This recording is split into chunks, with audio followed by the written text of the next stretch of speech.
তুমি পাশে থাকলে যে কি ভাল লাগে। আরে তোর কত বড় সাহস, টোকাই কোথাকার, তুই আমাকে কিস করিস? এই তুমি কিছু বলছো না কেন? তোর এত বড় সাহস তুই আমার গার্লফ্রেন্ডের কিস করিস?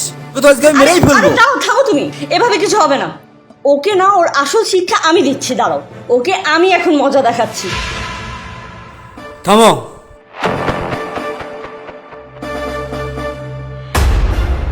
চিনতে পারছো? হ্যাঁ, কথা খাও না কেন? চিনতে পারছো আমারে? হ্যাঁ, উনি আপনার কি হয় বলেন তো?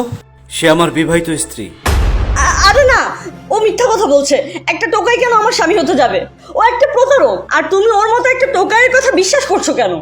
ভাই, আমি সত্যি বলতেছি, সে আমার বিবাহিত স্ত্রী। আপনার কাছে কোনো প্রমাণ আছে? প্রমাণ চান? খারান, প্রমাণ দিতেছি। এই যে দেখেন, এখন বলেন, এটা কি মিথ্যে? আরে এটা তো এডিট করাও হতে পারে। এডিট করে না? মিথ্যেবাদী, ঠক, প্রতারক।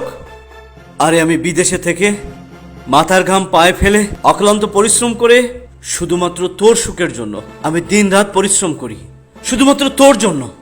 শোন, তুই কি ভেবেছিলি আমি কিছু জানতে পারবো না? একটা কথা মনে রাখিস, সত্য না কখনো চাপা থাকে না।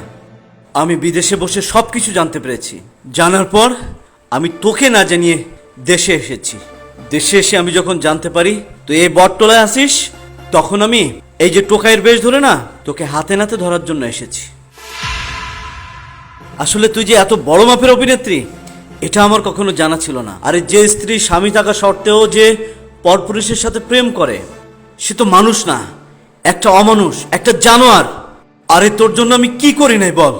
তোর ওই মুখ না আমি আর দেখতে চাই না। তোর মতো স্ত্রীকে আমার দরকার নাই।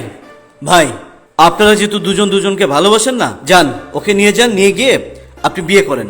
যান, চলো আমরা এখনই যেয়ে বিয়ে করে ফেলি। প্রশ্নই ওঠে না, তুমি একজন বিবাহিত মেয়ে, আমি তোমাকে কেন বিয়ে করব? ফার্দার আমার সঙ্গে যোগাযোগ করার চেষ্টা করবে না, বলে দিলাম। আরে আরে শোনো, দাঁড়াও। দেখো, তুমি আমাকে ক্ষমা করে দাও প্লিজ। আমি অনেক বড় একটা ভুল করে ফেলছি। পা ছাড়ো। আমি অনেক বড় একটা পা অপরাধ ছাড়ো। করছি। ওঠো, প্লিজ ওঠো।